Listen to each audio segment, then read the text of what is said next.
মাঠ প্রশাসন রয়েছে, সেই মাঠ প্রশাসন আমাদের কাছে মনে হয়েছে যে নিরপেক্ষ আচরণ করছে না। প্রশাসন বিএনপির পক্ষে কাজ করছে, সম্প্রতি এমন এক বিস্ফোরক মন্তব্য করেছেন এনসিপি নেতা নাহিদ ইসলাম। অন্যদিকে প্রশাসনের সঙ্গে বৈষম্য বিরোধীদেরই সখ্যতা সবচেয়ে বেশি বলে দাবি করেছে বিএনপি। একই সাথে তারা বলছে নাহিদ ইসলামের বক্তব্য পলিটিক্যাল রেটরিক বা রাজনৈতিক বাগাড়ম্ব।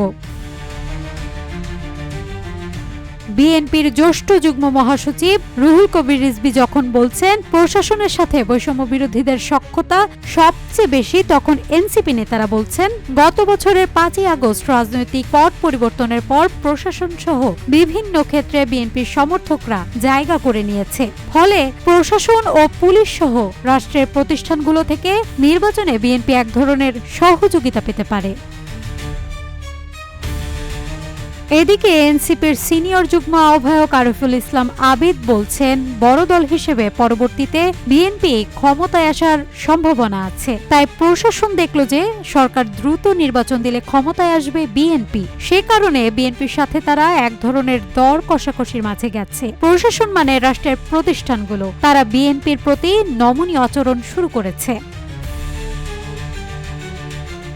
বিভিন্ন জায়গায় প্রশাসন বিএনপির পক্ষ অবলম্বন করছে বলে নাহিদ ইসলাম বলেন, এমন অবস্থায় কোনো ধরনের পরিবর্তন বা মৌলিক সংস্কার ছাড়া নির্বাচনে গেলে সেই নির্বাচন গ্রহণযোগ্য হবে না।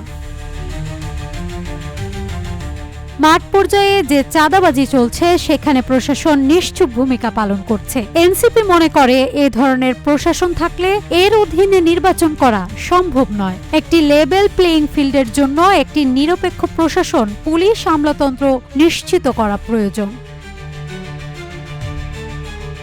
গ্রাম প্রশাসনের প্রসঙ্গ টেনে রিজভী বলেন, নাহিদ ইসলাম সঠিক কথা বলেননি। যা বলেছেন তা মানুষকে বিভ্রান্ত করার জন্য। কোন দেশে যারা সরকার থাকে প্রশাসন হয় তাদের নামে, যেমন ট্রাম্প অ্যাডমিনিস্ট্রেশন।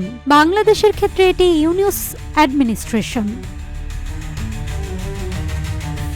রিজভী আরও বলেন, বাংলাদেশের প্রশাসনের সাথে ছাত্রদের তথা বৈষম্য বিরোধীদের সখ্যতা সবচেয়ে বেশি। তারা বিভিন্ন মন্ত্রণালয় ও সরকারি প্রতিষ্ঠানে নজরদারি করে। এখন তাহলে এটা বিএনপির প্রশাসন হলো কি করে?